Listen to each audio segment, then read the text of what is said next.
Hola, mi nombre es Consuelo, ayudante docente del Departamento de Enfermería.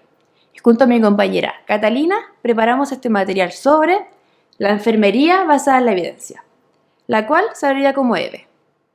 Por tanto, durante este video aprenderás sobre la enfermería basada en la evidencia, EVE, la historia y evolución de la EVE, las fases de la EVE y la importancia de la promoción de la excelencia de los cuidados de calidad.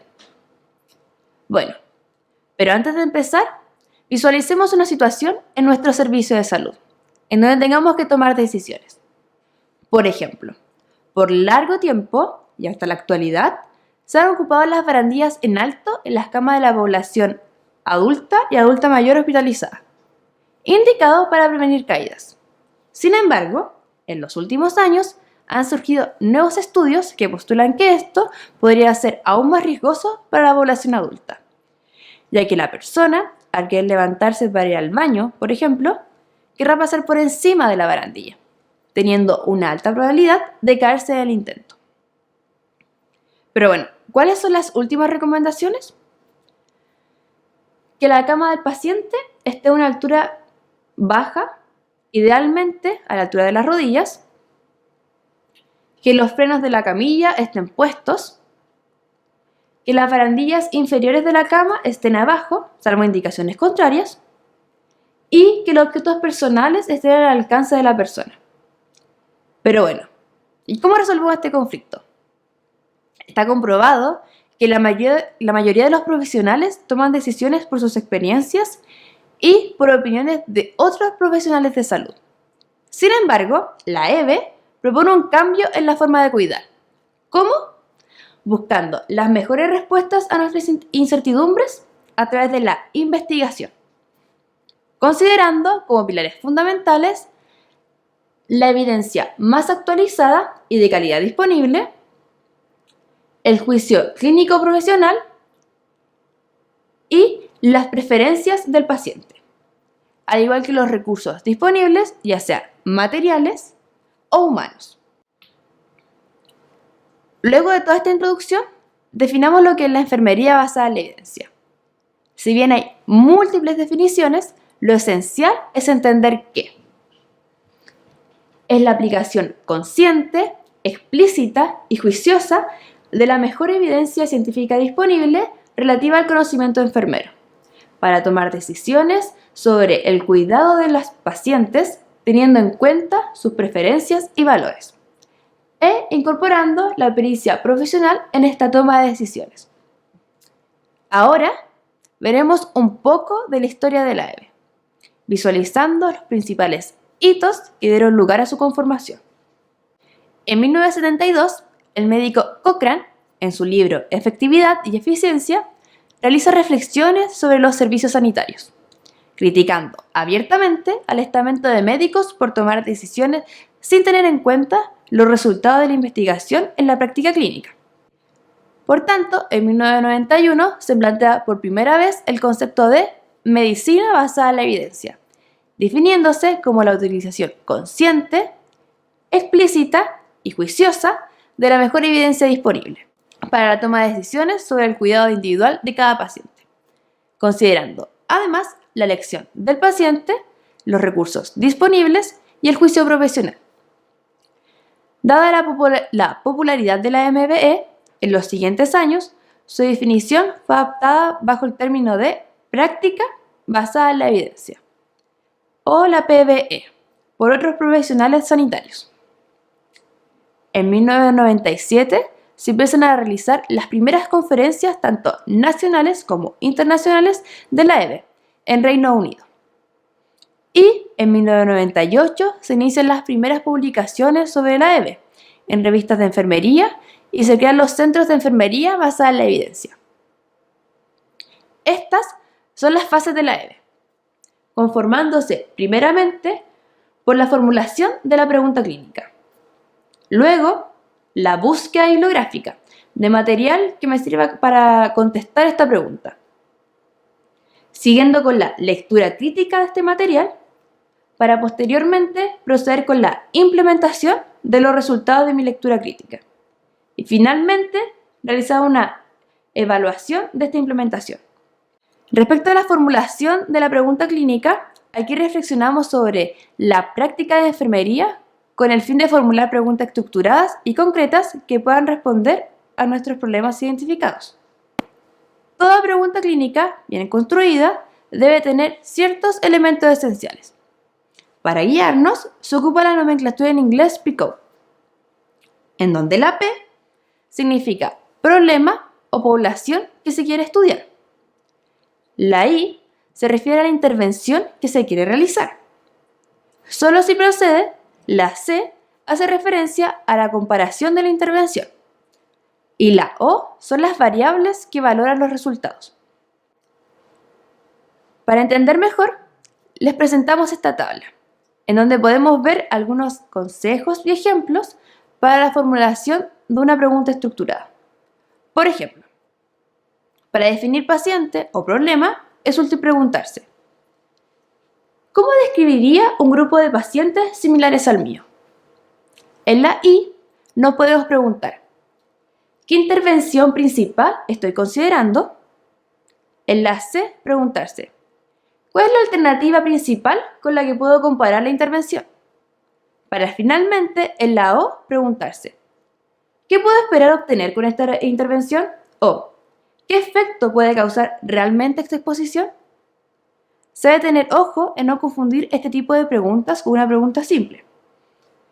Por ejemplo, si nos guiamos por la tabla, una pregunta estructurada podría ser: en los pacientes fumadores, ¿es más factible implementar una terapia de la sustitución de la nicotina o utilizar métodos de soporte para el abandono del hábito tabáquico? En cambio, una pregunta simple sería: ¿qué es el hábito tabáquico? Ya que busca responder a una definición o concepto y no a una interrogante basada en un problema que busca evidencia. El siguiente paso es la búsqueda bibliográfica. Aquí se debe identificar cuál es la bibliografía existente y disponible para responder a la pregunta.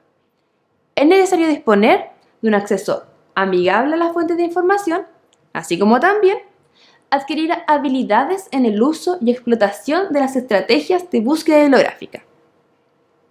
Es clave que al realizar nuestra búsqueda, esta sea en base a nuestra pregunta clínica y que los resultados obtenidos tengan un equilibrio entre la sensibilidad y la especificidad. ¿A qué me refiero con todo esto? La sensibilidad es encontrar todo lo que esté relacionado con esta pregunta. Y la especificidad es el grado de precisión o relevancia de los resultados que obtenemos. Bueno, las fases de datos más comunes son las siguientes. Y para aprender su utilización, los invitamos a acercarse a la biblioteca, donde imparten cursos de búsqueda bibliográfico gratuitos. Por otro lado, actualmente, la Escuela de Enfermería mantiene un convenio con la Asociación de Enfermeros Registrados de Ontario, la RNO, con el objetivo de fortalecer la excelencia de los cuidados a través del mejor conocimiento disponible.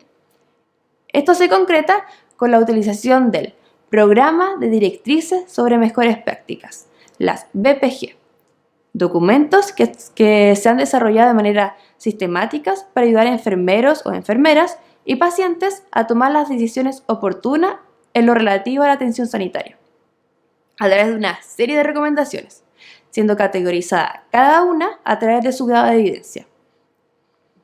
Esto quiere decir que actualmente en nuestros planes de estudio estamos utilizando como fuente de información una base de datos fidedigna y con la mejor evidencia disponible.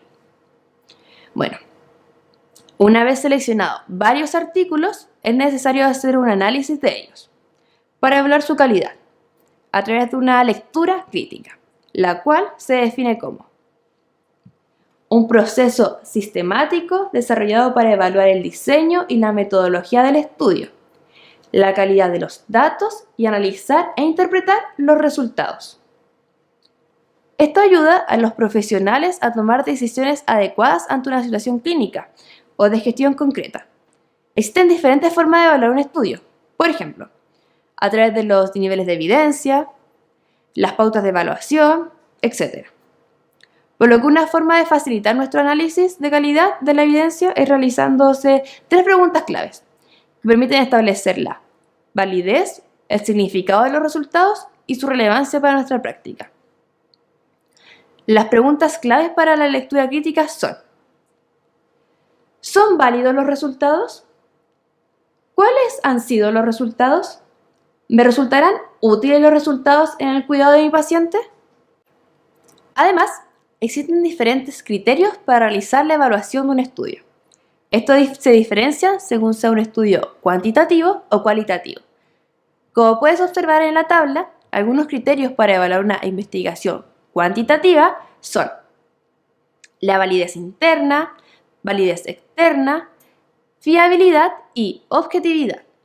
En cambio, para una investigación cualitativa son la credibilidad, transferibilidad, dependencia o consistencia y confirmabilidad o reflexibilidad. Te dejamos la tabla con las definiciones de cada concepto para que puedas estudiarlas con tranquilidad. Por otro lado, cuando ya tengamos el estudio en nuestras manos, existen diferentes instrumentos que nos guiarán al momento de analizarlos. Cada instrumento está enfocado en un tipo de estudio en particular y los puntos esenciales que deben considerarse al momento de leerlos, como por ejemplo, el CASPE posee instrumentos para valorar todo tipo de estudio, tanto paradigmas cualitativos como cuantitativos. En cambio, el STROB entrega directrices para evaluar estudios cuantitativos. Luego de haber analizado los resultados y considerarlos válidos para la mejor atención de nuestros pacientes, debemos implementar cambios, por lo que debemos identificar posibles barreras y posibles causas de fracaso, para así poder utilizar diferentes estrategias en su implementación y lograrlo con éxito. La guía de prácticas clínicas de la RNO, ya mencionadas, cuentan además con herramientas que te pueden facilitar el proceso de implementación. La evaluación es importante para identificar la repercusión de los cambios introducidos en la práctica basada en la evidencia, identificando los beneficios, daños y los costes de las intervenciones. Ocupar la EVE en nuestras prácticas clínicas tiene múltiples beneficios, entre los cuales podemos encontrar mejoras en los cuidados y atención individualizada, aumento de la seguridad de que la práctica sea apoyada en la investigación, aumenta la visión de la situación, el trabajo en equipo y efectividad de este, aumenta la satisfacción laboral, interés y fomenta la educación continuada, aumenta las habilidades clínicas de comunicación con los pacientes, aumenta las habilidades para encontrar y valorar críticamente los estudios de investigación y, por último, disminuye las brechas y la diversidad de los cuidados. Para finalizar, queremos poner énfasis en las limitaciones que como disciplina tenemos para poner en práctica la EVE, entre las cuales se encuentran la poca disposición de los profesionales de enfermería a leer informes de investigación y a cambiar la práctica clínica a una forma diferente de cómo se está haciendo. Los cambios son percibidos como amenazas, requirientes de esfuerzos. Las enfermeras o enfermeros desconocen los resultados de investigación, no los entienden o no los creen. Existe un desconocimiento de cómo se debe utilizar la investigación y en otras ocasiones no se está permitido su aplicación. Como conclusión, la investigación en enfermería tiene como objetivo generar nuevos conocimientos que aporten a nuestra disciplina, con su eje principal en el cuidado. Estas evidencias pueden transformarse en guías, estándares, protocolos o políticas que orientan la implementación de las intervenciones de enfermería, teniendo como objetivo final proporcionar cuidados basados en la evidencia, que faciliten conseguir resultados de calidad para las personas atendidas, familias y cuidadores, como también para los servicios de salud.